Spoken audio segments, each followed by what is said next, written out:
December 2020, FireEye disclosed the large-scale espionage campaign to which it fell victim. The figures are frightening. One company targeted, one software compromised. Tens of thousands of booby-trapped updates downloaded, and almost as many victims, among which companies and government agencies. In our interdependent and interconnected world, the security level of a chain is not equal to the average of the whole, but to that of its weakest link. Faced with systemic risks, whether health or cyber, the response must be collective and collaborative. Collective, because each stakeholder is responsible not only for its own security, but also for the security of every other stakeholder, and therefore, for the security of the whole. Collaborative, because cooperation and information sharing are essential to compensate the asymmetry between the attacker and the defender. Yet, cooperation, coordination, and trust between stakeholders in the chain cannot be imposed. They become concrete through sharing, exchanges, training, but the obstacles to this cooperation are multiple. State sovereignty concerns, competition between companies, siloing of organizations, insufficient user awareness. The challenges are therefore multiple. At the operational level, how can we structure and boost information exchange on incidents, threats, vulnerabilities, best practices, tools? How can we strengthen exchange structures between different stakeholders? At the industrial level, how can we reconcile this growing need for exchanges between cyber stakeholders with business realities and the principle of fair competition between players? At the technological level, how can we improve the collective intelligence of information networks and systems to strengthen our detection and response capabilities? At the strategic level, how can we further strengthen cooperation between states? How can we go beyond existing confidence-building measures and standards of responsible behavior? How can we establish a multi-stakeholder governance system involving both states and companies? How can we structure trustworthy ecosystems? Bien, mesdames et messieurs, chers amis. Ladies and gentlemen, dear friends, the FIC is almost over, and it's always at the end that we have the best people, so you can expect excellent presentations. I have the pleasure of welcoming in the name of the FIC, Marie-Laure Denis, who is the chair of CNIL, the National French Commission protecting our personal data. She will speak afterwards. I'd like to thank her in the name of the FIC team. And among you, certain people have heard about Max Schrems, especially the legal specialists, when they have to comment the Max Schrems decision and Max Schrems 2, waiting for the Max Schrems 3 decision of the European Court of Justice. And it's interesting in terms of legal information to have him among us today. He will be participating in a roundtable afterwards. So before that, I would like to present Thierry Breton, who is our commissioner, who should have been present today and who had the last-minute problem, and he really wanted to be with us via a video. It took a bit of time because it was going through Vladivostok, Fréquent, Singapore, with the networks, Washington, Romorantin, Couche-les-Mines, and coming back to Lille. So it took a bit of time to save it. That's why we're a bit late. But I'm very happy to give him the floor. Thierry Breton, he's the one because of whom FIC was organized. With him in 2004, we wrote a report on cybercrime.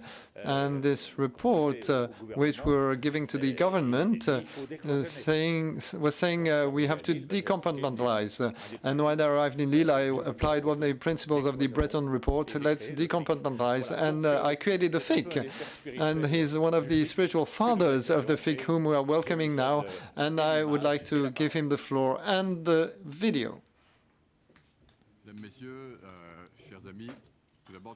I'm sorry, but we can't hear the translation. And oh, yeah, now we can. So I'd like to thank you for participating in this forum, which is a benchmark event in Europe in the field of cybersecurity. It's a topic which is dear to my heart, as you all know.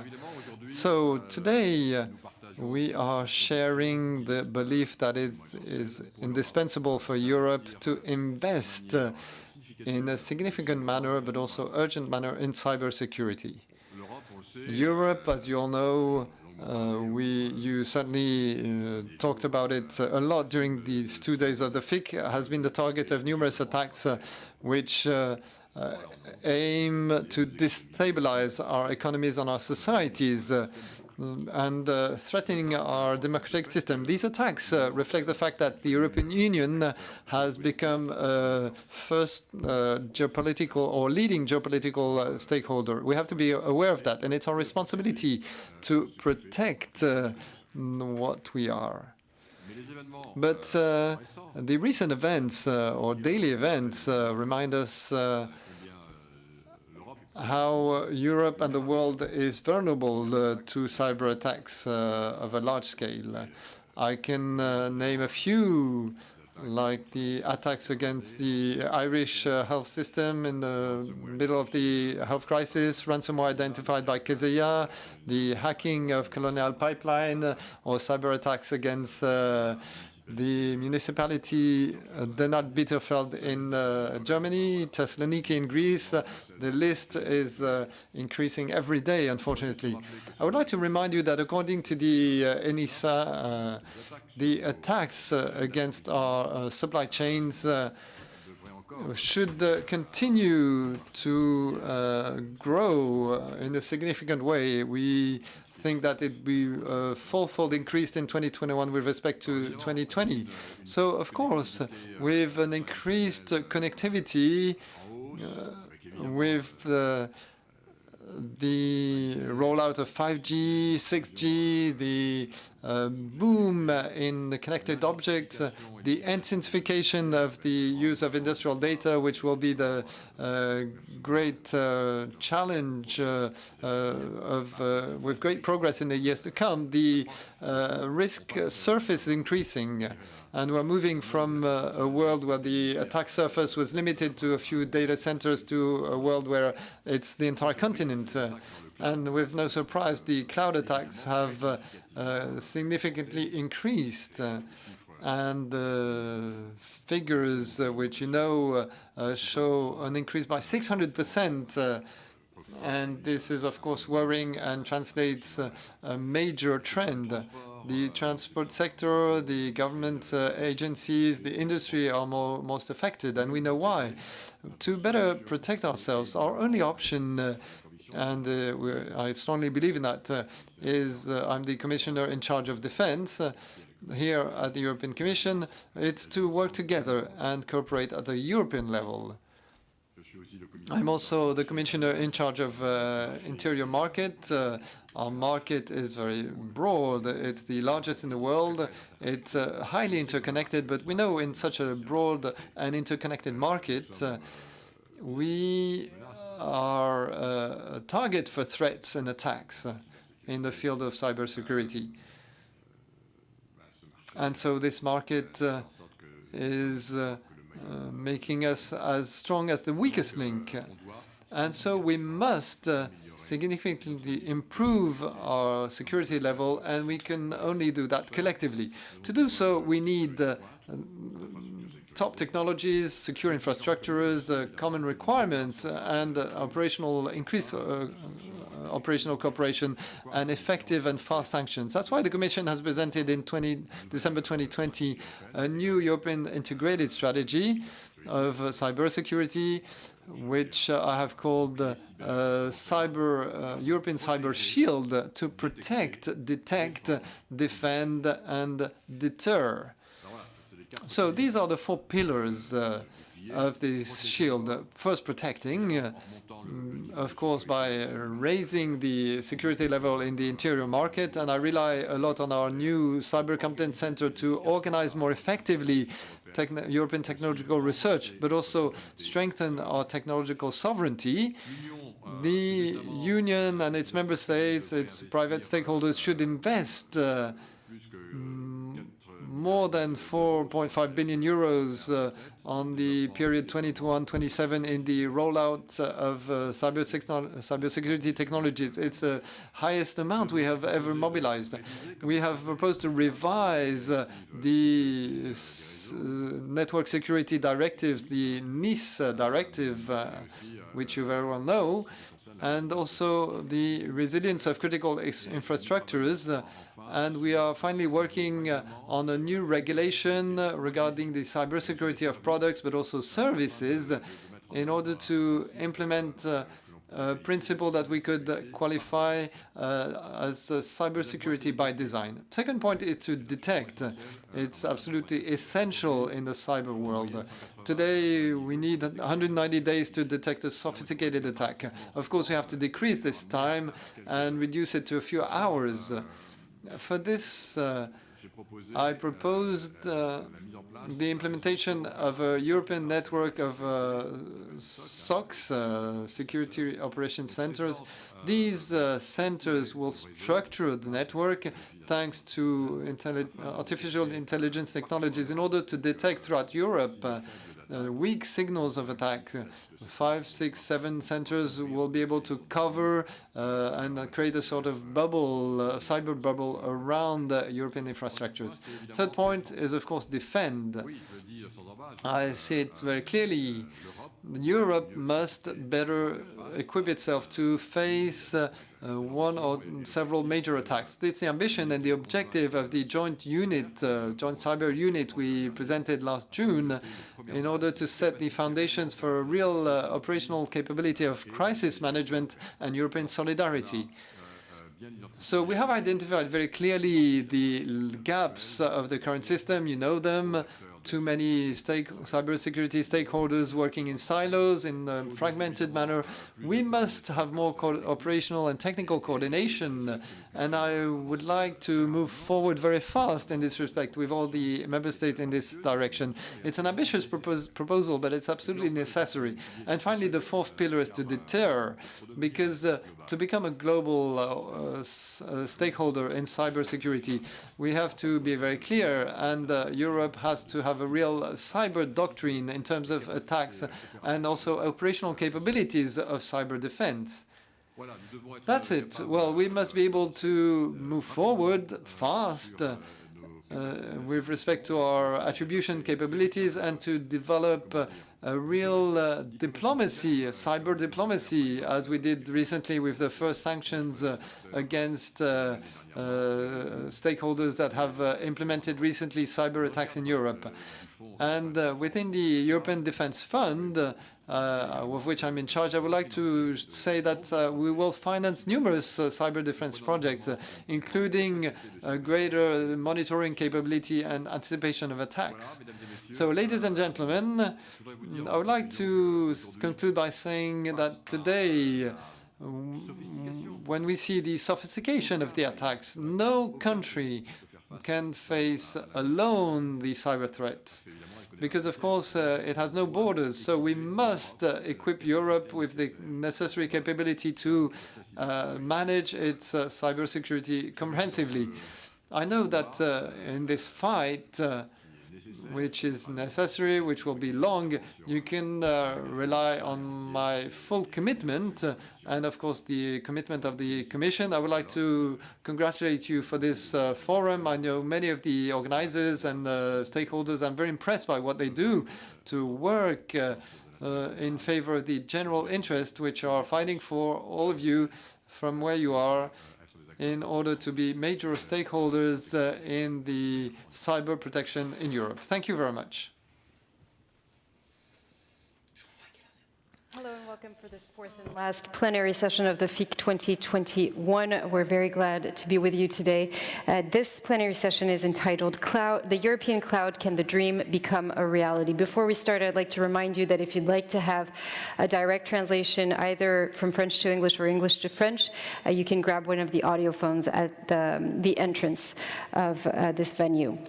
So when speaking about digital sovereignty, IT infrastructure in general is seen as the most important element, but does it automatically come from controlling the cloud and the networks? And can we actually recover sovereignty without mastering the lower layers of tech?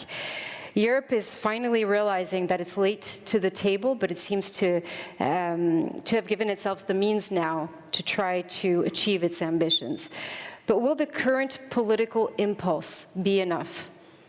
What are the other possible routes and the levers that we can perhaps mobilize to regain control of our digital destiny? Those are the questions that we'll be asking our panelists during this roundtable. But before that, I'd like to welcome on stage Marie-Laure Denis. She's the president of the CNIL, which is the French privacy watchdog.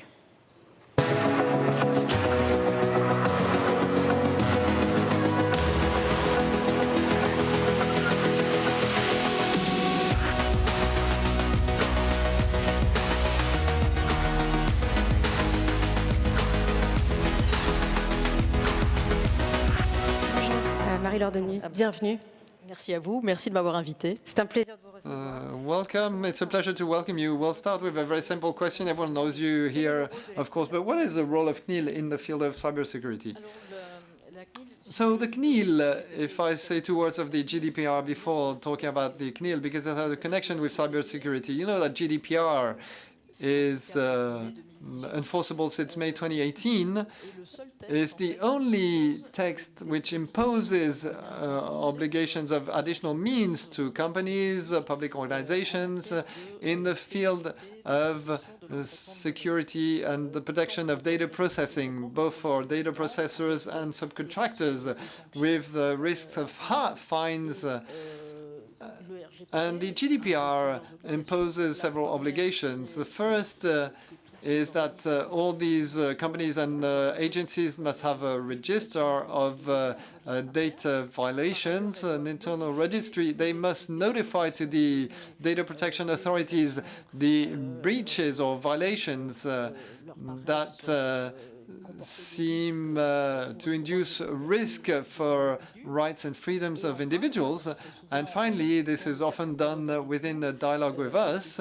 They decide or not, according to the sensitivity of the data that have been breached and the volume of data, to inform their customers or their users. And the CNIL is highly involved in the support of this audience. First of all, the general public, we are very active within the framework of Federation of Associations of Company Foundations on Digital Education called NUCNUM, and we try to offer concrete and practical tools to data processors, be it very small enterprises or SMEs or local authorities, like a guide on the security of personal data, a guide on how to do impact assessments, which is a tool that must be used when you implement processing which leads to a risk in data security. So there's a security, as we say, in these risk assessments. And we try to be very concrete. So we put on our website, which has a lot of content on this in this respect, the violation of the quarter, where we identify all the details of the facts of how to remedy. So these are practical cases that are very useful, and we are very careful about giving advice on topics like passwords. We will update next month for the Cyber Month our recommendation regarding passwords.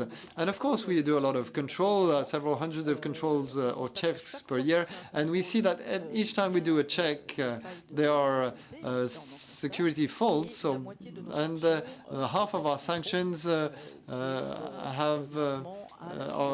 related to security gaps, and regarding GDPR, it can go up to 2% of the global turnover of a company, or 10 million euros. And all the European data protection authorities do the same, and the ICO in Great Britain, in the frame of a cross-border complaint to which CNIL participated, made a fine of 18 and 20 million UK pounds against Marriott and British Airways for data violation. And that's the reason for my presence here and also the presence of CNIL in this regular dialogue, which we are happy to have with this beautiful event called the FIC, is to create connections with the cyber community in various professional groups to make sure that data protection issues are really integrated in the protection tools for information system by design. Okay, you talked about data protection. I would like to ask a hot question that will interest everyone. With the extension of the health pass and the recent data leaks from the CDEP file, are the health data of French people protected enough?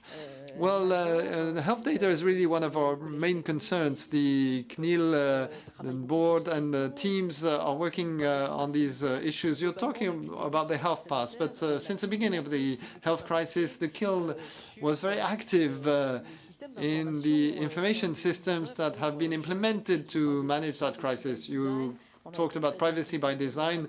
We were highly involved in the implementation of digital tracing, Stop COVID, that became Tous Anti-COVID.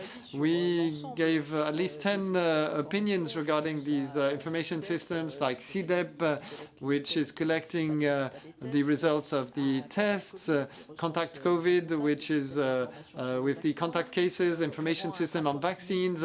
We have a quarterly report to the Parliament for the implementation of these processing, what traceability for accesses, what data retention, and the two pillars that are essential in the field of data protection. First, is this processing really required? Is it necessary? Is what is foreseen, is it proportional to the purpose of the treatment of the processing? We did a thorough analysis, and since the beginning of the health crisis, we made 30 controls on these systems, making sure, of course, not to disrupt those who were managing that crisis and who had a lot of work to do. So we are very careful about the protection of health data. And you were mentioning recent data leak or data exposure of hundreds of thousands of data of test results that are hosted temporarily by a server managed by a private server, France Test, before being transferred to the CDEP information system.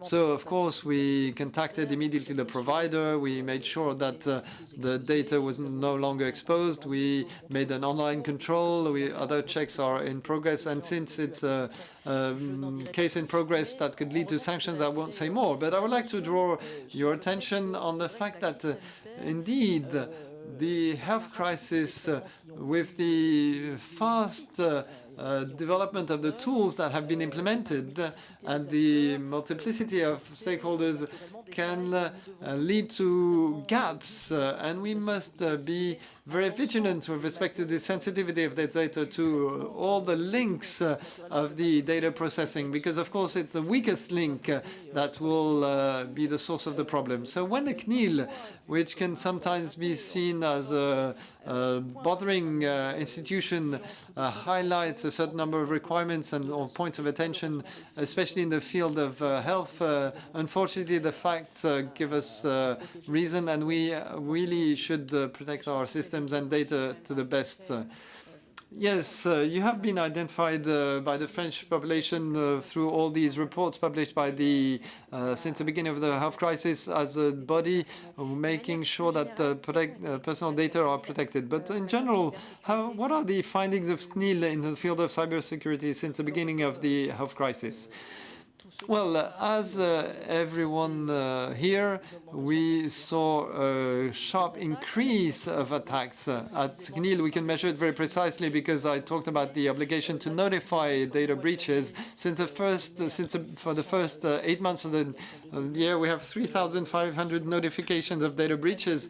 For the entire 2020, it was 3,000. So 3,500 over 8 months, and 3,000 in 2020, and 2,300 in 2019. So this intensification of data breaches is, of course, related to an increasing digitization of society, remote teleworking, remote teaching, telemedicine, which has moved in France from 60,000 consultations to 60,000 in 2019 to 5.5 million, according to the health insurance system. And all this with tools that have been implemented without having the data protection as the main focus, because it was urgent to add. We used tools that everyone knew in their personal lives. So it's a big issue, and we are trying to give a lot of practical advice both to employees and to employers. To the employers, I would say establish an IT charter, make sure that you are equipping your employees with VPNs, firewalls, antiviruses, use authentication systems that are valid, use video conference tools that have been certified by ANSI, as CNIL does. And with respect to employees, I would tell them, try not to do at home what you would not do in the office. Try to encrypt your Wi-Fi connection, to use your VPN, to make a clear distinction between your professional and personal storage spaces, to enable your employer to only have access to your personal storage systems. So for the next roundtable, we'll have Max Schrem with us, who's enabled the invalidation of the privacy shield. What is the European position when it comes to the cloud?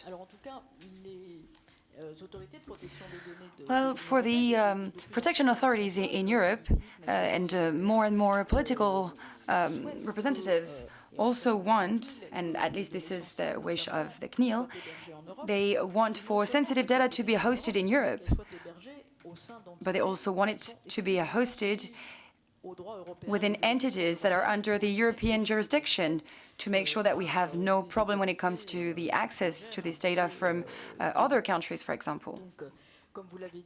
So as you said, the European Court of Justice, with Max Schrem, who's in the audience, he will probably tell you more about it during the roundtable. He's enabled the invalidation of that privacy shield, so this agreement that we're offering a framework in between the data transfer in between Europe and the US. Because there was a risk of an access breach in the US. So at the CNIL, we are trying to support the people that are in charge of the data processing. We're trying to facilitate their work. We're trying to encourage a dialogue in between cloud providers as well, to see how the cloud work, what alternatives do we have, what other options are available. And we've actually worked on two different topics lately. We've worked on the hosting of the platform for a platform with the Health Data Hub, which is a great project in terms of health research that was hosted by Microsoft. And so after a very intense dialogue with the government, we've been able to get a guarantee from the health minister that the data would be protected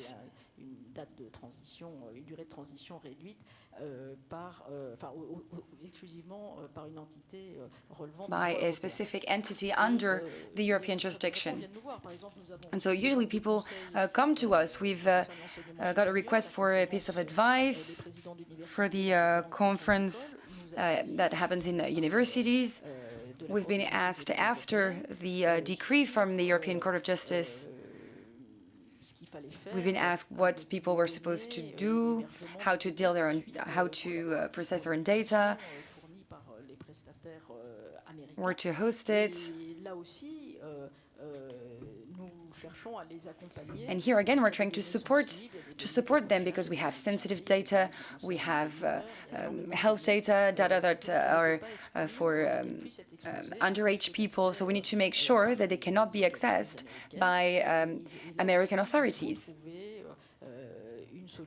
And so here we need to find a solution, a hosting solution, that guarantees that there's no risk like this one. But I do think that we are in a very interesting context here. I think a lot of people are doing this on a voluntary basis. So with this decree from the European Court of Justice, I think it could be a good driver, a good driver for Europe to actually start working on this. We were talking earlier about digital sovereignty as well at the European level. I think this is important to keep this in mind and to keep working for this. This is not a constraint, this is more of an opportunity, especially when most of European countries are trying to relaunch their industries and I think that with investments that we do in the digital world, this is something that we probably achieve. Well, thank you so much, Marie-Laure Denis, for coming on the FIC set. It was very interesting, and we'll keep talking about European digital sovereignty in this next roundtable. So thank you so much. I think we can find all of the CNIL reports on the website, right? Yes, exactly. Everything is on the website, and we even elaborated a brochure on cybersecurity that you can also find on our website. Thank you so much.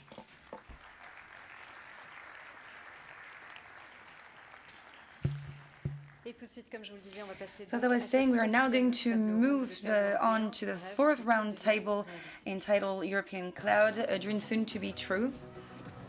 Vous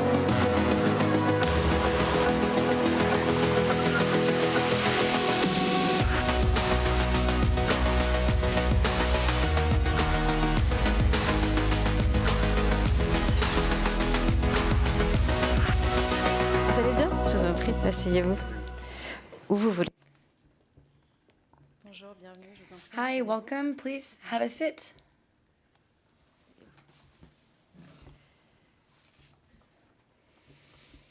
So for this roundtable, we're actually going to switch to English because most people are English native speakers, or at least English speakers.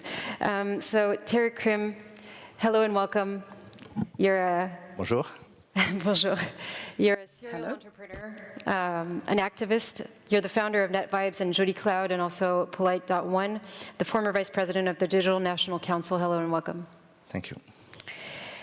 Michel Steltman, yes, here. Hello and welcome. You're the director of the Digital Infrastructure Association in the Netherlands. It's a pleasure to have you. Michel Pourin, the CEO of OVH. Hello and welcome as well. Marcus Brendele, hello. You're the Senior Vice President and Head of Airbus Cybersecurity. It's a pleasure to have you on this panel. Max Schrems, we were just talking about you. You're a data privacy activist and the founder of the NGO None of Your Business. Hello and thank you for being with us. I'd also like to ask Peter Kramer, the head of Gaia X Hub in Germany, to join us remotely. Hello and welcome. It's a pleasure. Hello there. Thank you for having me today. So I'd like to start with an observation. This is what I was saying in the introduction to this keynote, to this roundtable. But in terms of cloud, it seems like the train, has left the station and Europe is still standing on the platform, right? Even though we do have a few champions, and some of them are around this table today, but how did we get there? It seems like we still need to heavily rely technologically on US tech companies. So what is it exactly? Is it that we've lost the battle but not the war in terms of cloud? What's your opinion on this, Michel Pourin? No, we didn't lose at all the war. I think on several aspects, on the contrary, we are the edge. In data privacy, Europe at the edge in many domains. And I think sovereignism, our definition is not to say that we want to practicism or we want to isolate. We think it's really a balance. Sovereignism is the capacity to select, to choose freely, and to understand with trust all the consequences. And on that, I think Europe is really at the edge. Mm-hmm. And I really do believe that we have everything, the talents, the GDPR, the Max Schrems decisions, all these type of things, yeah, Max Schrems too. All these type of things shows, and we have all the talents, the technology to be able to propose to the world another word for the cloud, a different cloud, a cloud which is based on trust, which is transparent, which is open, reversible, And this is really where we are working very hard with all our ecosystem of solutions. And I do believe that the citizens, the businesses, everywhere in the world are interested by this type of approach. So no, the war is not lost. This is the beginning, so and we are at the edge. And we're maybe not as far, but we're perhaps on the better path, or we're building a cloud trust by design, or how would you describe it? Clearly, I think the ethics of Europe, as Thierry Breton has said, is a catalyst in some other regions. What's going on today in Asia shows that I'm not sure that all humanity wants to have the vision of the data imposed by China. And therefore, I do believe that definitely we have everything in Europe. However, it's clear that the political, the legal environment, and also all the big firms must show the example. We have solutions. I don't say that it means that we need to have, I would say, 100% of the market. Some players try to have a sort of monopoly de facto. No, it's balance. Today it's unbalanced. Really, the US have meant a lot of things. We do believe that it should be balanced. And this is where we believe today we have everything. And we need the help of the politicians. We need the help of the state. We need the help of the local authorities, but also we need the help of the big group.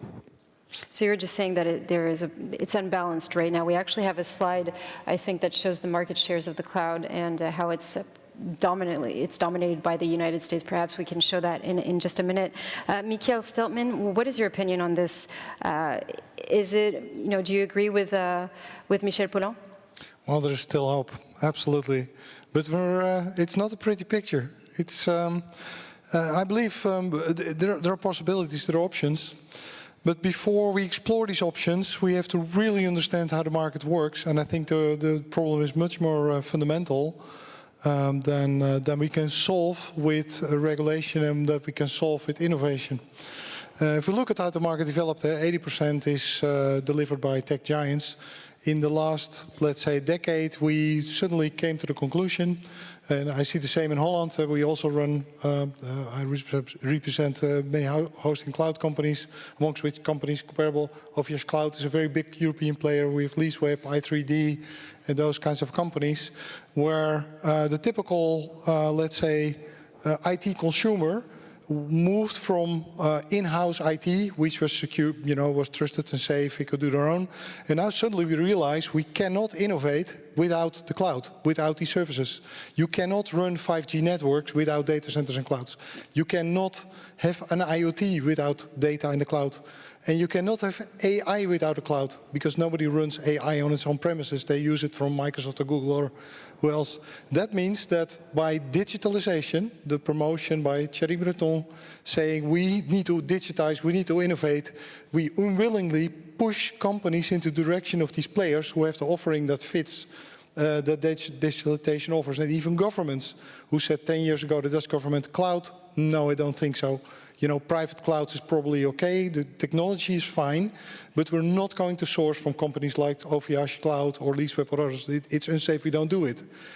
But the American government, they sourced, even the CIA sourced everything to Microsoft and to Amazon and to Google, which made them really big players, the government as a consumer. Right. And that's why I expand on this. Without this particular issue, the government as a customer, large customers that embrace the offering of players. Players cannot become large players, cannot be substantial in the market. So we have to first understand that, and then we can probably and possibly repair it and restore, exactly like you say, the balance and make it a more equal market of European player, in which there will always be a place, of course, for US and mondial players. Peter Kramer, I was saying earlier that you're the head of Gaia X Hub Germany. What is your opinion on this? Are we seeing a new third European way when it comes to the cloud? Well, first of all, I'm very un-German in this, but I don't think the ship has sailed just yet. We are, however, witnessing the crew untying the knots and dismounting the bridge, getting ready to sail. So we are currently at a threshold. We have to decide on what we want to do. And I think it's common understanding that we do not have one single player in Europe who can rival in terms of quality of service, in terms of scalability, in terms of market size, any one of the American players. What we have, however, in Europe, and I think it's our biggest strength, is diversity, is heterogeneity, is an innovative set up in terms of Europe that we have to leverage in order to really be competitive in the future. And I think it's really that when we start aligning ourselves and interconnecting all these infrastructure services that we have in Europe, that we will be able to be competitive on the market. And that's really where GaiaX comes into play. It's an initiative to bring together what is available in Europe and make accessible to everyone what is already there and improve upon it as an open and transparent and sovereign infrastructure and ecosystem. Now, in a choice like, for instance, what the French government had to do with the health data hub, we know that they've chosen Microsoft. It often seems like there's a dilemma between the functional and technical considerations and the political ones. You were just mentioning it, Mikael. Do we ever have a choice of having to choose the long-term consequences or the short-term consequences? This is a question for Max Schrems, perhaps. Just to probably start at the beginning, I think if we zoom out, we're probably at the very first 20, 30 years of this digitalization, and it's a bit like Manchester has done liberalism, will the rest of the world catch up? I think that's the rest of the world has catched up. It just took different times, and we got different versions of a liberal market system. I think it's going to be similar in that sense, if that can answer the first part. And now I forgot your question. It's okay. I was asking about the French government having to make that choice for, I took as an example, the health data hub. It seems like whenever there's a big project like that, a US actor will, no matter what, end up in the mix. And I think there's right? parts to that. I'm probably the wrong person to ask that in detail, but I think there is definitely the quality point that I hear a lot. However, I think there's also a lot of not really looking, at least on the SME or like B2B level, on looking into alternatives. I mean, I'm also running an SME now. We have 20 people working for Noip, so you need a lot of these services yourself. And it takes much longer to find other solutions. But for example, for our translations, we work on a European level, so we need translations every day. DeepL is much better than anything Google offers. It's a German company, and we basically run everything there, but it takes a while, and it's not out of one hand. It's not that convenient. It's not all integrated in one big cloud where you just have one account and you got it all in one go. And I think that is probably where we need to catch up in Europe. At the same time, I'm not really worried that we're going to be unable to do it. We're definitely behind now. But a lot of these transformations are so long-term that we will probably get there after a while. A lot of things that are probably, very futuristic now, in 10 years we're going to be laughing about it and says, yes, every little provider has that now. It's not a big thing. So I think there is a certain potential for that. Marcus Brendele, I see you nodding. Do you agree with it? Absolutely. There's a few things that popped into my head listening to you guys. One of them is, I think we need to be a little bit careful, because when we talk about cloud and the US influence, we tend to focus on the big ones that are now dominating the market. And of course, that's a challenge, don't get me wrong. But if we focus all of our energy on those, we will miss the next trend, is exactly what you just said. And we have to maybe reflect a little bit also about why are we where we are, right? And, if we're very self-critical, why is the US where they are? Why is Israel, picking up so fast? There's a different startup culture. There's a different, approach to risk in starting companies. Exactly. There's money there. Absolutely. And, I think we've come a long way. I mean, if I walk the halls here, right, there's a lot of small companies now that have really great technology, and we need to also acknowledge that and give them sort of the time of day and work with that. And I think that's a challenge that I also see in Europe. If we really want to, sort of win this war, and, I'm coming from a big player, right, but I'm saying this fully knowingly, unless we create a better startup ecosystems where we have companies that are really forward-thinking, that think about the next thing, right, we're always going to be behind the ball. Right. Perhaps more links with the academics, and a little bit more like what the US is doing? it's actually interesting. I think, you know, one of you said we have everything here. We have so much talent. We have so much skills. We have the universities. And this is something sometimes thing that frustrates me, to see that we have the talent. What we still haven't figured out is how do we turn this talent again into generating new ideas, not just in an academic environment. And we have all these European funds from H 2020. There's a lot of great, research projects in Germany with Concordia and so on and so forth. But somehow we still haven't fully managed to really leverage all of this and really turn it into the solutions that will help us, sort of win this war. It's true that we're hearing this in every sector. In Europe, whenever there's a roundtable, we always say, we have everything, the talent, the ideas, but for some reason it just never kind of picks up. We hear about problems to scale up, and it's true that even in cybersecurity, we're seeing the exact same problems. Now, when talking about digital sovereignty this time, there's complementary aspects. You have on one side sovereignty over technologies and sovereignty over data. I'd like to start with sovereignty over technologies. There's many initiatives today, of course, to help create a European sovereign cloud. Gaia X is one example. Euclidia is another one. We're going to take a look at this report.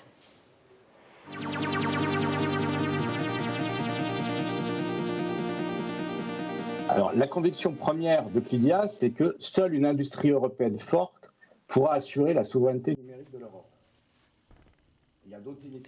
So there are other initiatives in this domain. I think the most renowned is Gaia X, and to us, it adopts a different approach, but also an approach that is not sufficient. So it promotes best practices and rules, but it doesn't privilege, just like we do us, European actors.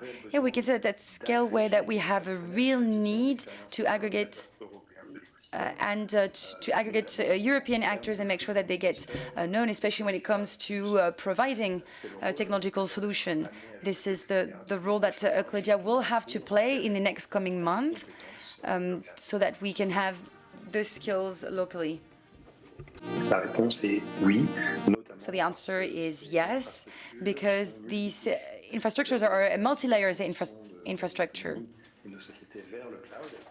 So now that our companies and society is transferring to the cloud, it's important to make sure that we have different layers to ensure continuity. So we need to make sure that we understand every single element. So we have, of course, a physical element with a data center. We have a hardware dimension as well with the different networks, different servers as well, and communication infrastructures. And then we also have an aspect for software, which is omnipresent today, especially for a hyper-scaler that do not have any other solution so far. So it's quite common to say that the software is devouring the world. We have a lot of European researchers that are at the base of the innovation that we have nowadays, especially when we're talking about service platforms, for example. So the answer is yes, we can do without the GAFAMs, even though we are all used to use the tools that have been created by GAFAM. It's not the reason why local and European actors do not have capacities to offer the same type of services and tools. With 20% of GAFAM tools, we can fulfill 80% of our needs. And here I'm talking about the cloud.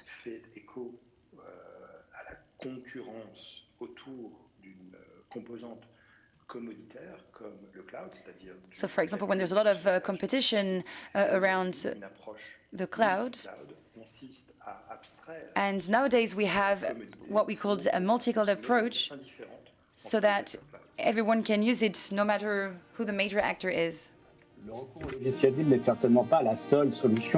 So this is probably not the only solution, and this is probably something that we don't talk enough in our current policy, especially in the policies that we have in France nowadays. So this is a very important sector, an excellent sector in France and in Germany. Just in France, for open source software, it represents a major part of the market, and we have a lot of leaders at the European level. So it is quite logical to rely on this ecosystem, which is already sensitized to digital sovereignty. So Europe is an economic platform that is very powerful, that has a lot of potential. And I think the objective is to educate the market when it comes to our real capabilities. And Euclidia, it's exactly what Euclidia has done. It promotes actors that have the skills to fulfill the needs that we have, and also to highlight the European capacity of innovation, especially on topics that enabled European leaders to create the cloud that the way we know it today.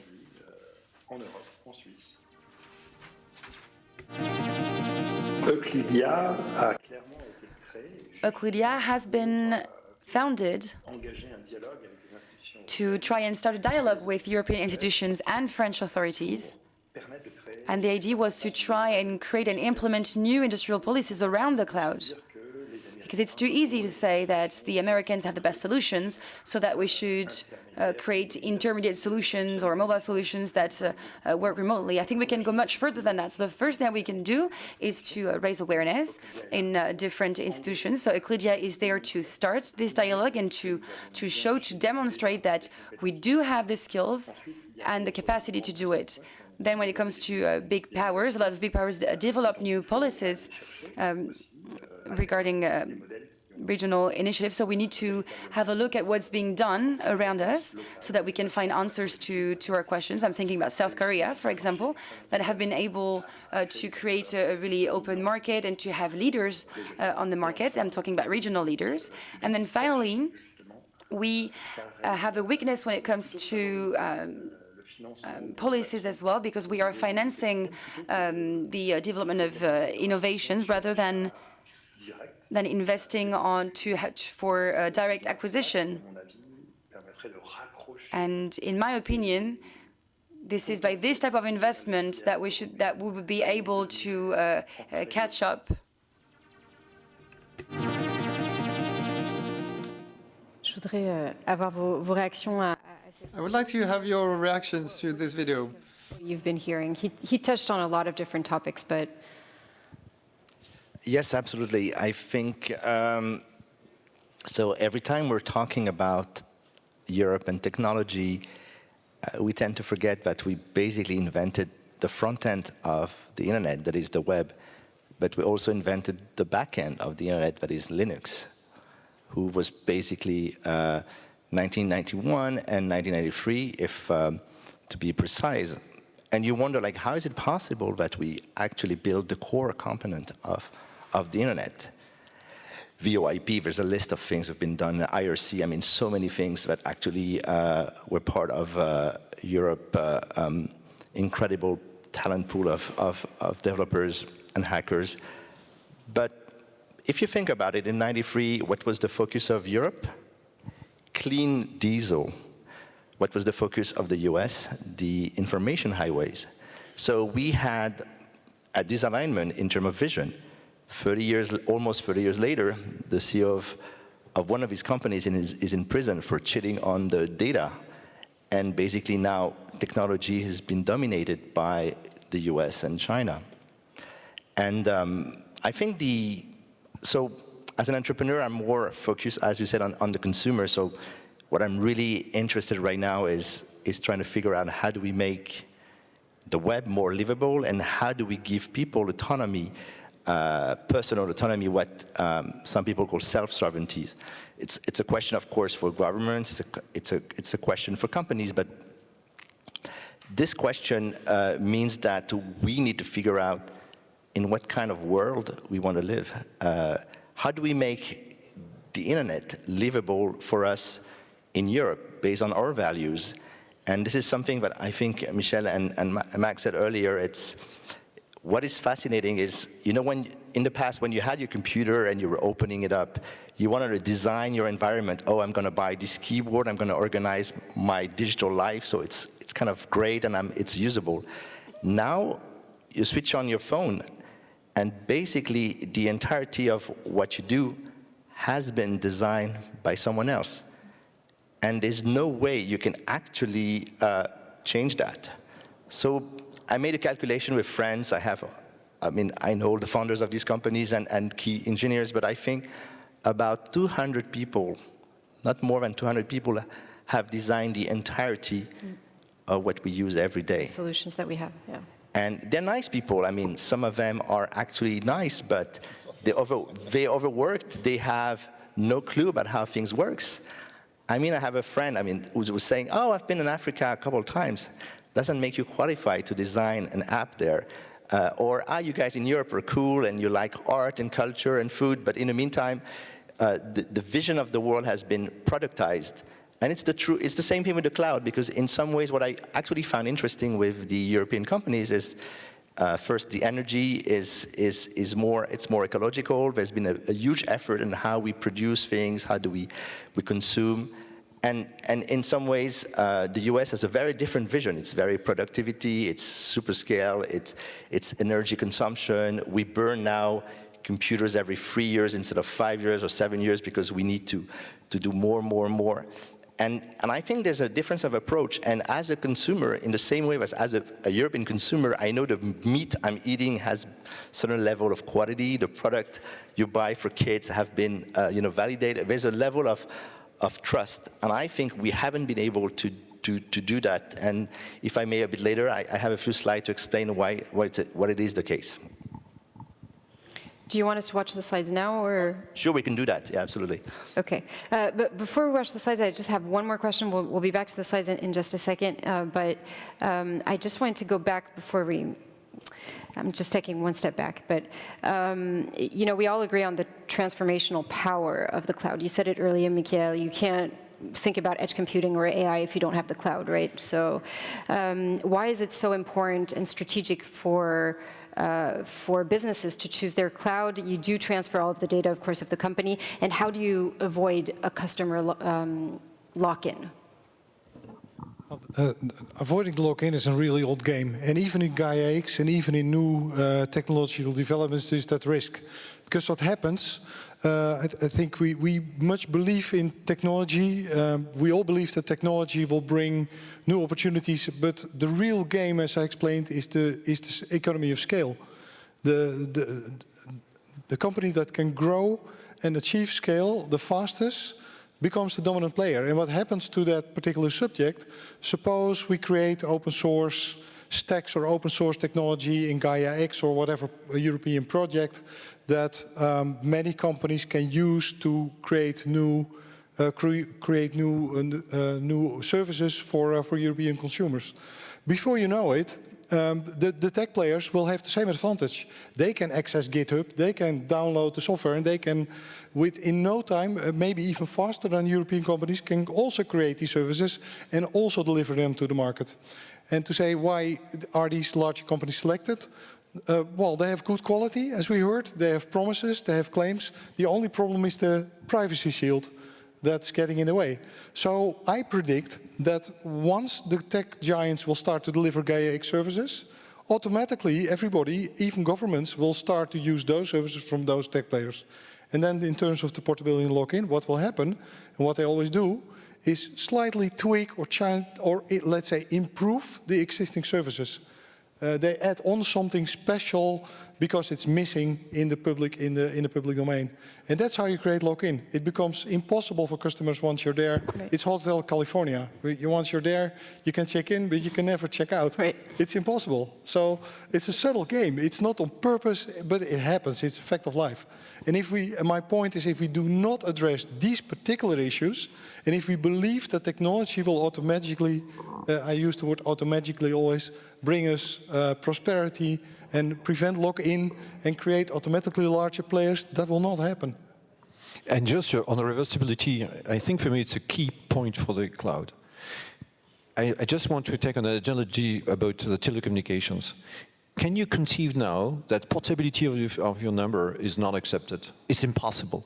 Can you believe that in telco arena, you have a telephone number, but you want to switch to another player because you're not happy with the service? No, not possible.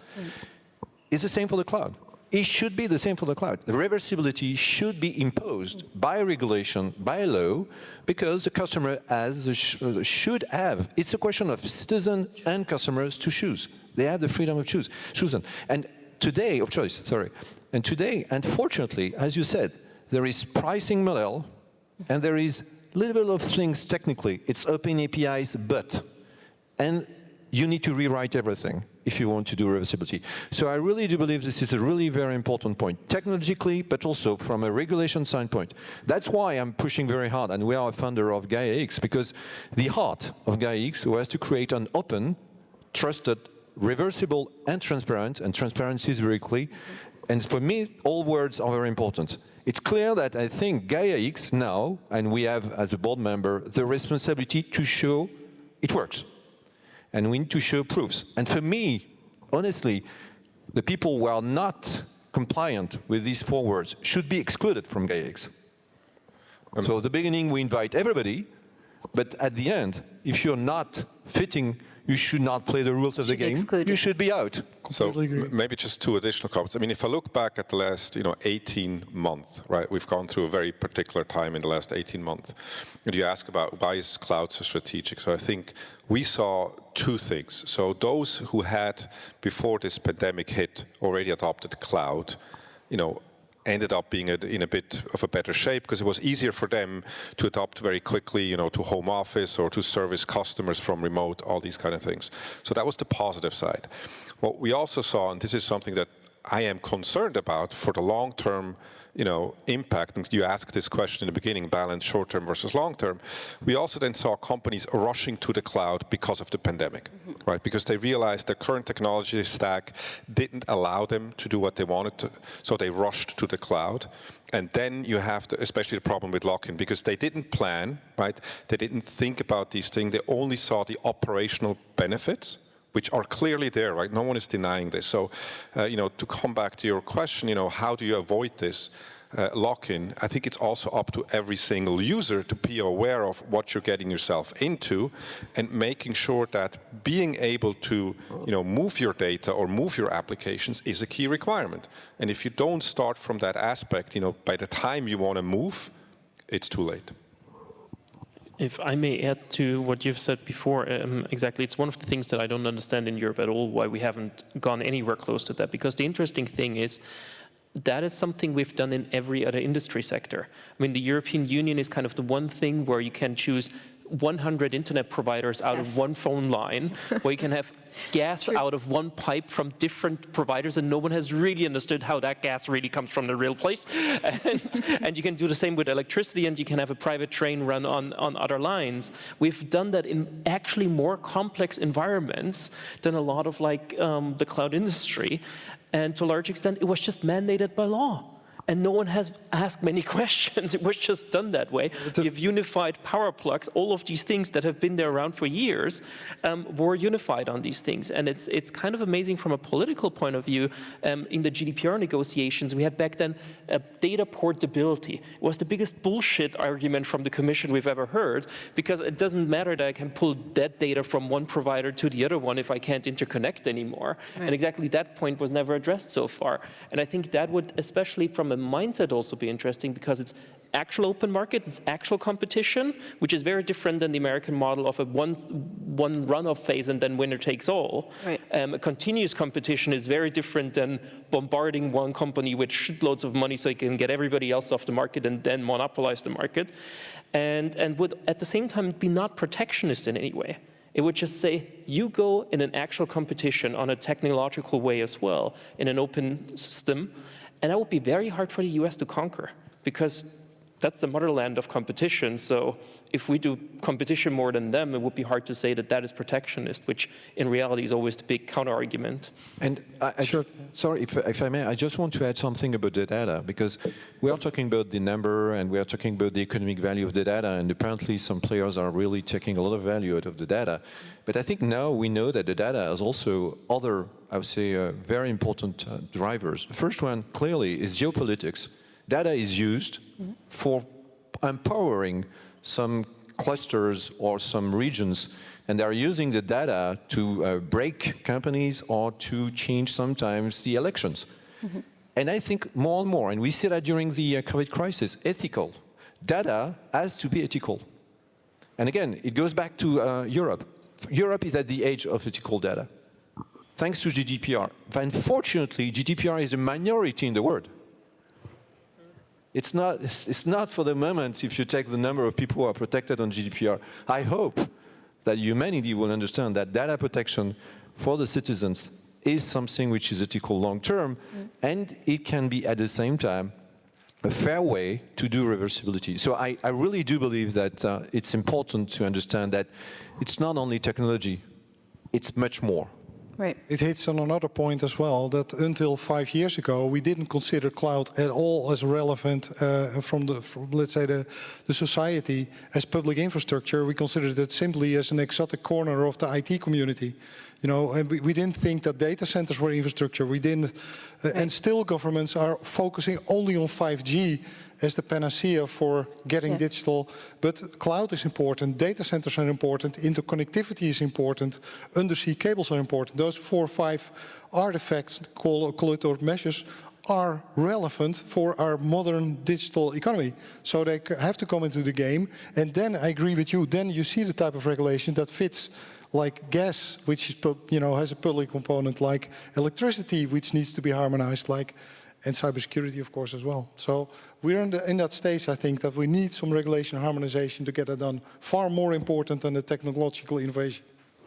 Peter Kramer, I'm turning to you as well. What are you thinking after this this exchange? I was very impressed by Tariq's assessment of the situation, that we invented a lot of the internet in Europe. And we invented it because we needed it. There was a lot of demand for it to create a decentralized, a federated system of interconnected nodes. And well, what we didn't really factor in was that you could make money off of it. And it's been, well, a problem of society in Europe and industry in Europe is to really monetize these kind of inventions. And, well, the Americans have no problem doing that. And what they did was they took the decentralized, the federated model of the internet, and they centralized it. Because even if you look at what we're seeing now, is we have the exact opposite of a federated, a free, a decentralized internet. You have 5, well, maybe 6 companies that are monopolizing the data economy. And it cannot be in anyone's interest, who is not these companies, to actually build on this and enable them to further grow. And we will have to find a way to, well, to rein them in a little bit. And the idea, of course, has to be to create a common level playing field that tells you, if you want to take part in our market, and that is the European Union, that might include Switzerland and the United Kingdom and whoever else might want to join, we have to start treating data, first of all, in a sovereign way. But I don't like the term digital sovereignty, to be fair, because it implies something that it's not. What we have to look at it is more as a digital agency. We have to be able to work with data to be able to make self-determined decisions on what we want to do with our data or not do with it. And only then we really can start thinking about data-driven business models, the completion of the European digital market, and these kind of things. And for that, we need first of all, some underlying framework of interoperability, of interconnectivity, of portability, scalability, and so on, which GAIAX, we all hope, will provide. And it's only then that we can start thinking about easing up data regulation, data privacy policies, and so on. Because in the end, data regulation and privacy policies are there for a good reason, so we don't get exploited, we as citizens. And, well, at this point, it's really hard to make a point for easing them up if we don't know what's going to happen once we do so. Because, well, there are predators out there who will take our data and use it to their very own benefit without looking at anyone else's. And I think we will have to look at this with a very, very critical eye, I believe. Thank you, Peter. Tariq Riem, I think you wanted to answer to Peter. Yes, absolutely. I think, well, First of all, over the last few years, we discovered that technology is geopolitics. We basically crashed into the geopolitical world. I mean, of course, what happened with China and the US, but look at what happened in Afghanistan just a few days ago, where Google just clicked a button and switched off the existing platform of the former Afghan government, not to get to the Taliban to actually get access to all the sensitive data. It took them a few seconds. In some ways, the problem of geopolitics is it kind of hurt the previous idea of how technology, you know, the Clinton-esque era of technology, that basically the world is flat. You build a company in Silicon Valley, you expand in London, you conquer Europe, you could even go to China. I mean, I remember when Google was in Hong Kong and operating, and Facebook was even thinking back in the days of opening an office. And that was easy. And what happened is, with private data, I call it dumping. In some ways, we're the only place in the world that respect the WTO rules. In China, go and try to get a public market access. Impossible. Try to do the same, actually, in the US. Impossible. And in some ways, when we allowed a few companies to harvest the entirety of data of Europe, process it back in California to make gigantic profits, it's a form of dumping, because it's a way of saying, we give you free money. I mean, you just have to collect the data and you print money. Think about it. We live in an industry where when I do this, someone is collecting money passively. It is absolutely unheard in the world. And if I was allowed to show a couple of slides, sure. I think the little thingy is here. Sorry. So I was crazy enough in 2008 to start a computer company. I was doing a company that was doing quite well, NetVibes, and I felt, okay, I'd love to try to address this idea. Let's create a new operating system, a new company, a new computer. So I went to see the one person in Europe I felt was the best guy to do that. It was Niklas Zennström, the founder of Skype, who was like one of the European founders. And I basically understood suddenly that the game was different from when I started my previous company. So basically, the brief history of the internet is free age. It's the age of the open internet that we knew when we started with computers. Everything was free. You could do whatever you want, open a server. You want to create a company, make money, anyone can do anything. And then came the iPhone and what we could call now the black box internet in some ways. Now I have a machine. It tells me I should do this, I should go there, I should match with that person on a dating app, and we have absolutely no clue how it works. It's a black box. And we're moving slowly in some ways in a third era that is what some people call the feudal internet. That is, so now basically it's like in the Middle Age, if you're the lord, you collect the dîme, that was the tax, that was basically your private data, and we work to create the system and make the system passively making money. This is unheard of. But if you think about the reason why this happened is, just 20 years ago, or 25 years ago, we had our computers and we had everything we wanted around our MP3s or files. We were in full ownership of our lives. And something happened exactly around the same year, 2007, basically the cloud came in, as in a commercial way, and the iPhone. And this completely transformed the industry. Suddenly, the idea was, how can I be this small icon, this small app, on a market that will be 3 billion or 4 billion users?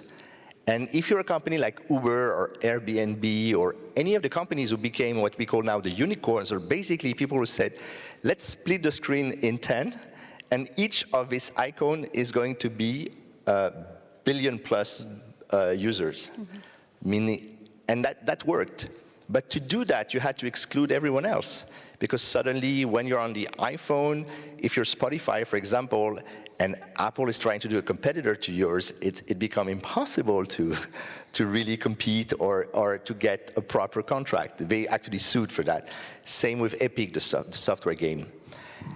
And if I may say, what happened in the consumer world, where basically our life is locked somewhere, our life is stored somewhere else, and we don't really have access to everything we want, and we don't even know what we have. Does anyone know where are your things, your photos, your data, all the things collected over the years that are basically your digital life? We don't know. And if we replace consumers by companies, and you replace MP3s, etc., by business processes, HR, critical data, we are trying to move this, we are getting in a similar situation. And I think what is really important in Europe is first to understand that the game is rigged, and we need to crush that, and portability, interoperability of data is going to be very important. I think there's one article of the GDPR, this Article 20, that has not been fully respected. First of all, we need to do that. And then when we talked about the GDPR, I think the GDPR is a good idea, but it was designed at the time where we didn't know the full extent of what technology would be. We didn't know we could rig an entire US election just by using social media and doing things that we all have been passively seeing over the last years. So I think we need to push forward, and on the business side, I won't express myself. On the private side, I believe that we should say in Europe, privacy is a human right. Let's not touch this, let's make business out of it. It might sound harsh, but if we create a system that is so different from the big tech system and the Chinese system, then as entrepreneurs, we will be able to build new type of models, and I think it will be quite interesting. Can I challenge you for 1 second on that? Of course. I agree in principle, right? But the theory is always easy, because you say, privacy should be a fundamental right, which I agree to. So don't get upset about what we're going to say next. I think part of the problem is, if I look at user behavior, we've grown so used to all of these things being free of charge. And you said, when you use this, someone is making money. They're not making money because you're paying them. They're making money because we are giving them our data. And I think that's another thing we need to think about, because when you start saying, privacy, we want to respect the data, companies will have to come up with different ways to make money. You talked about competition, right? And I'm all for it. All I'm saying, I think we need to make sure we're not chasing down a utopia, because privacy comes at a cost. Can I challenge you on that? For companies and also for individuals. I think one of the reasons, yes, Max, please. Very briefly, I think the reason why we're hooked on our phones, it's not because it's free. It's like sugar. It's been designed. There's a lab at Stanford, the persuasion design, and I know a lot of the designers who build all these apps, and they basically, the only goal is to make the app so addictive that you take your Instagram and then 10 minutes of your life just disappeared. You have no idea. You've been hooked. And I know that. I know how they do the tricks, and I still, when I take my Instagram, it just goes. So it's an incredible power that they also have, and we need to change that. Just real quick, two things. First of all, on the whole GDPR part, I think that is a wonderful example of how partly European regulation is good and partly terrible. That you could have probably done the same thing in half of the text and so on. And we have the big problem of enforcement. We have the good old European is the best one. We're always the best in all the fundamental rights in the whole world, and we're very aware of all the problems in the world and so on, and the environment and blah, blah, blah. But we're not fucking oftentimes following up with these ideas in reality, and especially in an area like in the Silicon Valley. I was studying for half a year. We were taught at law school, does it pay off to follow the law or not? Let's do an analysis, and we break the fucking law if it does not pay off. And that's exactly the business model. So unless you're really aggressive and really enforcing things, we're just going to have these debates forever and ever. And the GDPR should have been the big solution for all of that, and it totally failed on that side because of a lack of enforcement. On the business side of stuff, I think that's a bit more nuanced. We have looked a lot into the business models as well, because as an NGO that enforces stuff like that, you kind of have to. And this idea of you pay with your data is to a large extent a lie that was just picked up really well and just taken by everybody. If you look at, for example, a lot of the advertisement, which usually it ties to, is today still not personalized. Even on Facebook, a lot of the advertisement is just the fact that I'm sitting in Vienna. There is no further advertisement like that. If you turn on your TV, you see advertisement, and TV still makes money with that without anybody being tracked on it. So this idea of this is automatically packaged with each other, I think is not exactly the same way. There are calculations in the US that personalized advertisement for the actual publisher gives you about 4% more revenue. So as a newspaper, you make 4% more revenue if you sell all your data of your customers to Facebook, while if you just do advertisement in-house and not have anybody else in the chain. And there is one part that I wanted to add anyways. The US is really great in marketing, is really great in making itself much bigger than it is in many ways, and is really great in kind of putting these ideas in our heads that, for example, that has to be necessary that way. And I think Europe is great in sucking that up. Right. And that is something that we also have to be aware of in some of these parts, that we also have to think about a total alternative. How can we think of an internet that is European? And that's true for all other areas as well. Our labor laws are different, our consumer laws are different because there's a different culture. And I think that will transpire into a digital sphere that will be a bit different than China, Russia, and the US, and somewhere in the middle probably. So, Max Schrems, it's been over a year now since Max Schrems 2, since the European Court of Justice declared it illegal for European data to transit through the United States. What has happened since, and do you think that it is, we're still going the right way? It's actually, the original complaint is 2013, and I'm oftentimes, because the case just has my name, so I have this, like, you're the person, but it's basically what Snowden has disclosed. So we were just taking that and brought it to the court. And it's amazing because we had outrage since then, and we just don't have much consequences. We now have a bit of a feeling that some of the industry is finally realizing this will not go well forever, and we hear that hosting companies in Europe profit from that, which is not our main objective. I don't care where data is as long as it's safe. But the big problem we see is that there was explicit ruling in this, there was explicit wording in this ruling that the authorities have a duty to enforce this law. And I'm not aware of much enforcement so far. And it's something that is very easy to scan. You can scan websites in a second if they are hosted in Europe or not, or if they have the Amazon cloud included or not. And that is something that I'm still very much worried about, that we have these fundamental rights and we are telling everybody should be aware and move and so on. But it's a bit like everybody speeding with 500 kilometers an hour in the city center, and the only thing that we say is like, guys, you should really, this is like not that good. Okay. Peter Kramer, on this, do you think we're still going the right way? And perhaps we were just talking about the GDPR. It sometimes seems like, there was good intentions in the GDPR, but sometimes it feels like perhaps smaller companies are having trouble being compliant in front of big tech, which are pretty much the kings of compliance. Yeah, that's right. The GDPR is a lot like German engineering. It's over-engineered. It breathes the era of, let's say, 10 years ago, and we have to find a way to make it more modern, maybe reform it. But I think before we do that, we will have to start thinking about the commodification of data. I think this is what it's going to come down to. How are we going to be treating data in the future? And unless we have a clear-cut picture on how we want to do this, it will be really hard for us to move the European Commission or anyone else to start thinking about easing privacy laws, easing IT security guidelines, and so on. Because in the end, they are there to protect us for a good reason. I completely agree that we should be enforcing them more. I remember when the GDPR was introduced and we had workshops and classes that told us, do not violate the law or it will cost you. I have never heard of anyone being fined in Germany. And the Germans are really good at fining, so take my word for it, I would have heard it. And if the Germans aren't doing it, no one else is, let's face it. So I think we first of all, we have to start enforcing the laws, and then we have to evaluate them and reform them, bring them up to speed with what's the actual market realities and what we want to do with data, what we all agree on what we want to do. And it's something really that we'll have to put some urgency behind, because otherwise, well, we will be faced with facts that might not be up to our liking.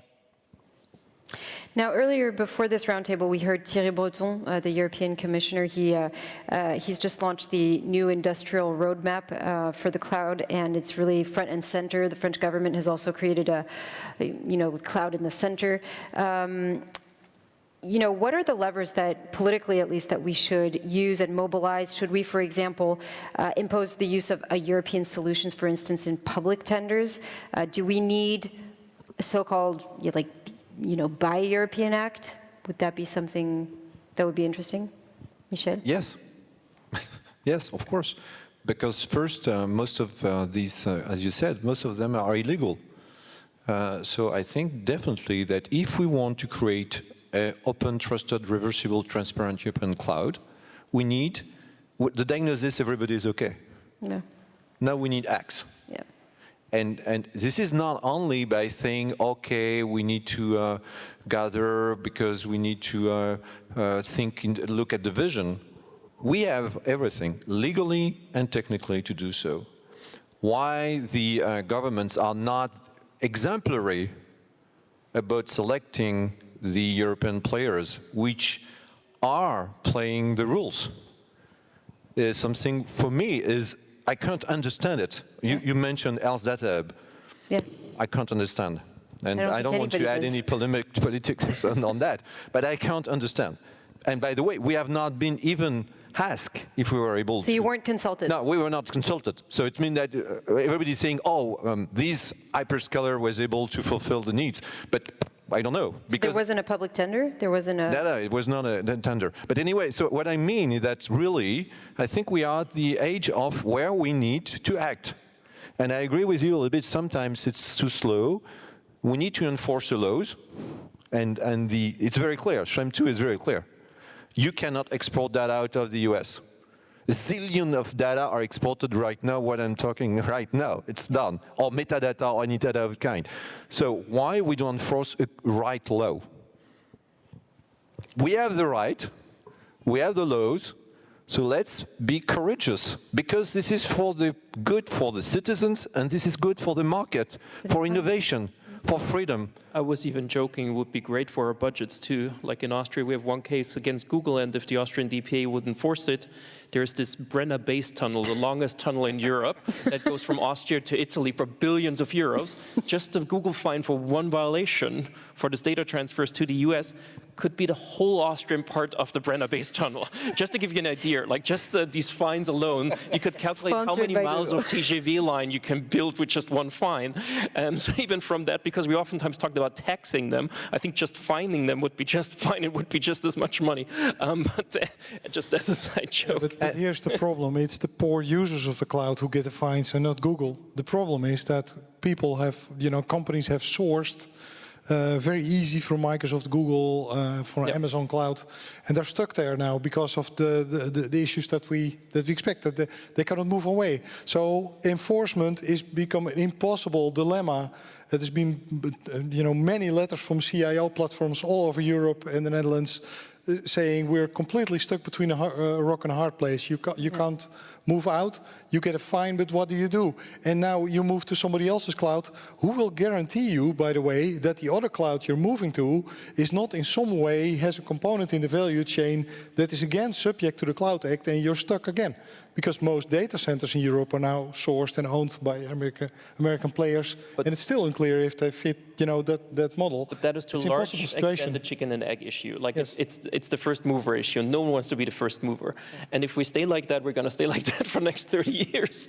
And when I have talks with like the big US tech companies, they say, the European customers actually don't push us hard enough so that I cannot get my CEO to ever say we're going to separate a European cloud that is actually technically separated so that there is no access. So it's a bit of like everybody's pointing at each other. But no one's acting. It's a bit like the DPA's point at the Commission points at the industry points at the US points at the US government, and they point back at the Commission. And you have an endless circle. It's endless. Tariq and then Marques, please. Yes, I think, even if it's actually true, fine cannot be our business model. I think we need to invent a future, and the beauty about this is we have everything at hand. If you think about it, we have good hosting companies actually doing a a level of scale that is pretty good. Someone said earlier, and I totally agree, cloud is software. And we have incredible software engineers. I mean, the beauty of software is that, as a friend who's one of the early web pioneers always told me, he said, software is easy. You just need a table, a computer, and a plug, and brain, and that's it. And we have incredible schools, incredible engineers. Then we have the vision of Europe, and I think what we need to make sure is that Europe define who we want to be, who we are. I mean, we know who we are in the physical world. We know that if you go in a hospital, you will actually get, taken and you will have to pay. We know so many things in the physical world. We need to know who we are in the digital world. But beside that, when we have these rules, we have everything we need. Then the problem is innovation. Real innovation is not trying to do what the US has done 5 years ago. It's actually inventing something different. And I know it's really hard and it's scary, but that's our destiny as a European continent, to actually invent a future that is not the social credit of China and is not the big tech model of Silicon Valley. We have to do something else. Marcus? Yeah, so just quickly one thought. We're talking about the chicken and the egg, and you mentioned the French cloud strategy. So I think, and without going into whether what's in the document is perfect or whatever, but I think it's a significant step for the French authorities to put a stake in the ground, right? Because it forces a discussion like we're having now. So I really applaud them for having done that, because it's not easy to do this, and I'm sure they're getting criticized about you should have done it this way or you should have done it that way. But it was important, I think, to put that stick into the ground. Yeah. For me, the other thing now, which I would wish for, looking at the European landscape, is that other countries follow suit. But here, what I think is super important is, we need a European approach, right? For me, it's really European sovereignty. And, looking at the colleague in Germany, I think Germany should be the next country, because if we could get France and Germany to sort of take the lead a little bit, that would be super important. I'm Swiss. I'm all for consensus finding approaches. It's not going to work here. So for me, this is why what the French government has done is so important, because it sets us on the road. Just to add something, Italy has just moved last week. Excellent. And I absolutely agree with you. It's not perfect, but what has been decided by the French government, for me, is something that all Europeans should endorse and continue and improve. Because, of course, as you said, it's not perfect, but I think it's really very important to say, yes, I refuse that any, I would say, war cloud on the public sector will be, if it's not immune to the Cloud Act or immune to any extraterritorial laws, with any data which are going outside of Europe. I think it's a very tough statement, which is very important, and I really do believe this is something which is a step. I hope that everybody will follow and maybe go a step further, because it's really key that the government plus some local authorities, and I hope one day the European Commission will move in this direction. Yeah, we need some encouragement for our government in the Netherlands. As many of you may know, Netherlands has a huge hosting and cloud industry. As a small country, we're a major hub in Europe, the Amsterdam Internet Exchange, much bigger, for instance, than Italy. So it's for us as a small country, this policy, how do you source, how do you do tenders, national, European or global? And that is key and crucial, and no technology, no innovation projects will solve it. When so the government? I'll hope you help me out with our government for that type of policy that we need in addition to GAIA-X to get this solved. Absolutely. Because I think, sorry, the other point here is when we get, Europe to act as one, we also immediately create a market which is big enough to make the investments. Right? I think that's, there is a commercial aspect to this. And I think with this, we can create the market that's big enough. Absolutely right. Peter, on this, I see that you're nodding. Do you want to add something? Not really. This is exactly what I would have said. Absolutely. Okay, we're coming almost at the end of this roundtable. I'd like to talk about a little, to end this, about consumers. Do you think that they're fully aware today of what's at stake and the issues you mentioned in the beginning? This is all about trust in the end. When we've seen, for instance, with what happened with WhatsApp and all of the people who unsubscribed when they changed their terms and conditions? Is that a good sign that we're going forward? And you know, one of the recommendations that the FIC has done this year is to create what could be called a traceability indicator, which could serve as a transparency tool, but that could also perhaps ensure a solution with 100% European made, right? Would that be a good solution? So first do you think consumers are well aware of what's happening?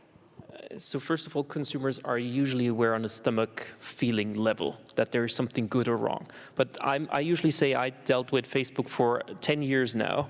I learned programming at school, which is still exceptional in Europe for crazy reasons. I don't know how Facebook works fully. And no Facebook engineer probably knows how Facebook works fully because it's so complex that not even the people that work there probably fully understood it. So the idea that we can, through transparency, get everybody making an informed decision is a bit absurd. It's an utopia. And it's especially a lot of responsibility shifting. It comes out of the Silicon Valley, and it's a typical thing that the industry did even for plastics. They said, it's not us producing plastic, it's you not recycling it the right way. Right. And we're doing the same thing in digitalization to say, it's not us misusing your data, it's you not reading the privacy policy. So I'm very usually cautious on that. I think it's much more important, as we do it anywhere else, to say there are clear rules, they're enforced, and that's it. And as a user, I can just trust it. I came here on the TGV with like 300 kilometers an hour. I've never checked if that fulfills any French security requirements. I just expect that there's some engineer that just does that, and that trains just don't derail. And that's a bit what we need in a digital world as well, that there's just basic rules that we can trust and that they're enforced, and that's it. And the reality is, we're all interested in this here. But most people have to work 10 hours a week, then go home and then want to order a pizza on one of these shiny apps. They're not going to read the privacy policy, and they shouldn't have to. And I think that is a bit a more realistic approach than the training everybody to it, which doesn't mean we shouldn't educate people, don't get me wrong, but right. It's not probably going to cut it 100%. And here's quite a bit of work to do, actually, because the current thinking in security is that the trust of consumers and businesses will automatically come if we add more security in systems. But that's not the case. We miss a really crucial point, that we need systems to demonstrate conformity, compliance, that we demonstrate that companies actually obey the law, and that I can just as easy have confirmation of that evidence as I pull my credit card. For instance, if I want a service now, it's simple. You know, I pull out my credit card, I go to OVS Cloud, and I have a cloud server. But to know for sure that OVS Cloud or LeaseWeb, even the companies that I represent, that they actually comply with privacy shield, that they comply with law, that the GDPR comply, much more difficult. And for a typical prosumer, as we call them, a business that uses cloud services to operate their digital services, it can take them a lot of money, a lot of lists and a lot of stuff before they have that assurance, have that certainty. This is a puzzle we have to solve. A prosumer, a business consumer of cloud services should know instantly, based on a European seal, a European values, that if they use that cloud, that they know there is conformity and that they're not getting fined because of privacy shield or whatever. Right. So, and that's missing. Currently, the thinking is just, it's a security problem. No, it's an assurance, it's a trust problem. And that's something we also have we have to solve. Derek? Yes, I wanted to say, because unfortunately I think Professor Pasquale was meant to be on the panel, and he wrote this incredible book, the Black Box Economy.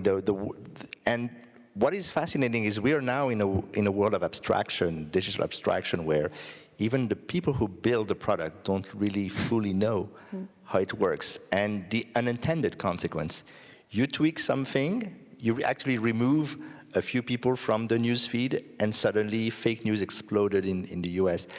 Or take this example in the Brexit. Most of the litigious pictures and posts were not seen by the regulator because they were designed for a few people. So when you regulate and you can't even see what you're supposed to regulate, we definitely have this problem.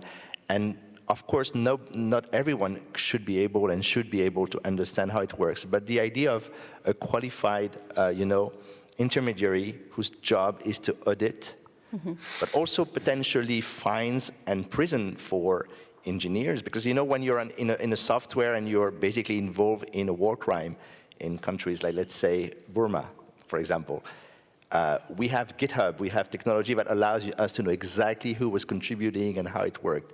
So suddenly at a very granular level, we know how things have been done. Of course, when you ask these companies, they say, oh, we don't really know, it's so unclear. So making them liable? I think there's going to be think about it, someone is building anything and approve it to the FDA, like a drug or a vaccine, or now we all know about the vaccine process. I mean, we've been on a high study path. Every path, every level of this has been, scrutinized, and there's rules. And we can actually release a product to 1 billion people, and nobody has seen. We don't even know what is the brain reaction. We don't know how it worked. Can we radicalize people through it? So we need to basically evolve and change the rules and making sure, and I think that's going to be one of the next job of the EU, making sure that we understand and create liability for people who build products, because unfortunately, especially when you address the consumers and kids, there's like every other industry, as you said. I mean, you mismatch a company, a car, CO2, you go to prison like someone did, right. Etc. So yes. So if you're liable, you may think twice before creating something also. Thank you very much. We're at the end of this roundtable. It was a fascinating conversation. It was a very lively. Thank you very much indeed for that. Before we leave you, we actually have a short video je vais switcher en anglais, en français. Nous avons une petite. I'm going to switch back to English. We have a short video from the Finance and Economy Minister, Bruno Le Maire, so that we can watch this short video. Please, a round of applause for our panelists of today. Hi everyone, I am delighted to be speaking today for the International Forum for Cybersecurity for the 2021 edition to ask one key question, that is to say our capacity as Europeans to build our own digital sovereignty, and that through the construction of a sovereign cloud. So I'd like to share with you 3 of my beliefs. So first, my first belief that we probably share with each other is that we do not have any political sovereignty without any digital sovereignty, and we have no digital sovereignty if we're not able to master our data. So the mastering, the storing of our data here in France and in Europe is something that is paramount so that we can preserve our political independence. This combat, Americans and Chinese people have started this combat since the beginning of the 21st century. And this is something that we, the French, and we, the Europeans, have to do. The crisis of 2019 shows that we have to strengthen the cooperation in between the private and the public sector.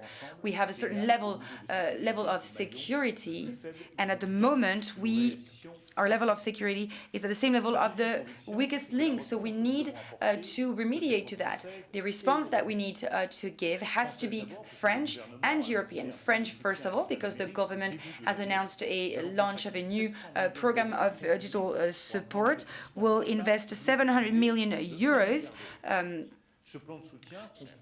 so that we can support the digital. We'll be able to support the digital research. We'll also develop a powerful training, and we'll have a pillar as well on cybersecurity. And cybersecurity will be at the one of the main points of the 2030 plan that will be announced in a few weeks by the President of the Republic. We want cybersecurity to be one of our priority when it comes to technology, but also when it comes to politics in France. We also know that the big tech companies in the US also announced their investment plan in the upcoming years. 10 million euros for Google, pretty much the same for Microsoft and IBM. So you can see that no European state is able to be competitive against those. Those investments are gigantic, and they can only be made at a European level. So our belief is that we need to act at the European level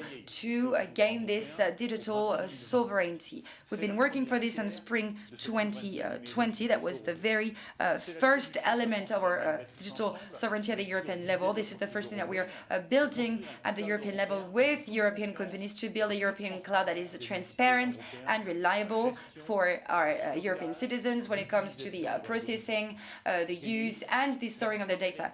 Gaia X is the first step towards our independence in terms of data in Europe. So I'm calling for the citizens, companies, governments at the European level to join us in this project. As you can see, this is one of our top priorities in France. This is one of our main priority of our economy relaunch plan. And as I was saying, because we do all of this because this is how we get our independent, we remain independent at the political level. I thank you for being here, and please enjoy the rest of the conference. That brings us to the end of this 13th edition of the International Forum on Cybersecurity. It was a pleasure for me to host these 4 plenary sessions. Thank you all to you who are here on site, but also to all of the people who are watching us remotely. I'd like to give you the dates of the next edition next year. It will be held here in Lille on June 7th, 8th, and 9th, 2022. In the meantime, do stay safe and have a safe trip back home. Thank you.